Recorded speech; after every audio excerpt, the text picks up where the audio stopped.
నెలకి 8,000 అవుతుంది. నెలకి 8,000 అంటే ఇంటి రెంట్కి అవుతుంది అనే ఆలోచనతోనే నిజంగా బిజినెస్లో జాయిన్ అయ్యాను.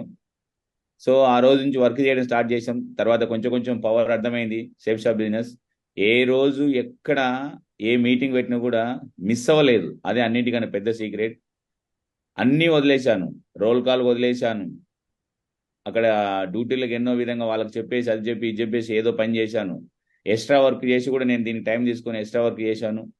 ఇంకా పెద్ద విషయం ఏంటంటే డ్రెస్లో ఉండి ఆర్మీ డ్రెస్లో వేసుకొని కూడా వెళ్ళి వెన్యూలో ప్లాన్ చెప్పాను. ఆ విధంగా ఎక్కడ కూడా కాంప్రమైజ్ కాలేదు. చిన్న చిన్న విషయాలు పెద్ద పెద్ద విషయాలు ఎక్కడ కూడా కాంప్రమైజ్ కాకుండా వెళ్ళాను. జాయిన్ అయిన థర్డ్ రోజే ఢిల్లీకి వెళ్ళాము ట్రైనింగ్ కోసం. కాంట్రిబ్యూషన్ అంటారు మనుషులు, 17,000 రూపీస్ ఆ రోజు ఖర్చు అయింది. నేను మూడో రోజే జాయిన్ అయిన తర్వాత థర్డ్ డేనే ట్రైనింగ్ వెళ్ళిపోయాం. అట్లా ఏ విషయం చెప్పినా కూడా నో అని చెప్పలేదు. అదేవిధంగా అప్లైన్ నా గ్రేట్ మెంటర్ బబీష్ గురుజీ స్టార్టింగ్ నుంచి ఆ రోజు మీరు వచ్చారు, ఐడియా ఇప్పించేసారు, ఆయన చేతులు చేతి పెట్టారు. బై ఇక్కడే ఉంటాడు మీ అప్లైన్, మీ మెంటర్, ఇతను చూసుకో, ఇతనితో పాటు పని చేయన్నారు. నాకు ఆ రోజు అదే విషయం అర్థమైంది, అదే పని చేశాను. ఏం చెప్పినా కూడా నో అని లేదు. ఒక్క విషయం అని కూడా ఇంతవరకు నో అని లేదు. నాకు నా అప్లైన్కి ఇంతవరకు ఒక్క రోజు కూడా ఇలా చూపించడానికి ఏదైనా అనడానికి ఒక చిన్న వర్డ్ కూడా లేదు. ఇప్పటి వరకు అయితే ఆ విధంగానే ఉన్నాం గురుజీ. సో అదే నాకు ఈరోజు ఇంత దూరం నడిపించింది. ఆయన ఏం చెప్తే అది చేశాను. సో ఈరోజు షూ కొనుక్కోమంటే షూ కొనుక్కున్నాను, డ్రెస్ కొనుక్కోమంటే డ్రెస్ కొనుక్కున్నాను, కార్ కొనుక్కోమంటే కార్ కొనుక్కున్నాను. ఏ చెప్తే అది చేశాను. లాస్ట్లో బై ఈరోజు జాబ్ వదిలేయండి, జాబ్ కూడా వదిలేశాను. Total believe.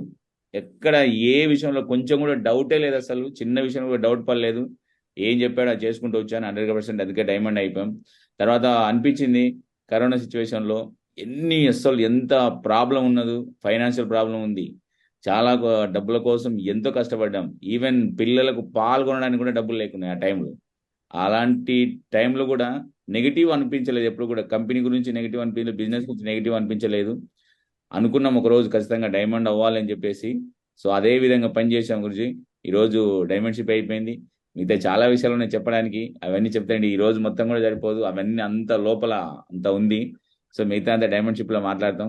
100% గురించి అంత మీ బ్లెస్సింగ్స్, అప్లైన్స్ అండ్ డౌన్లైన్సే, వేరే ఏం లేదు. నేను చేసింది అయితే ఏం లేదు అనుకుంటున్నాను. Total credit goes to my mentors and my team గురించి. థ్యాంక్ యూ మౌర్జ్. చలో, వన్స్ అగైన్ కంగ్రాచులేషన్ అండి, ఒకసారి బిగ్ క్లాప్స్ అండి. Very big thank you congratulation. మౌర్జ్. Very good, very good.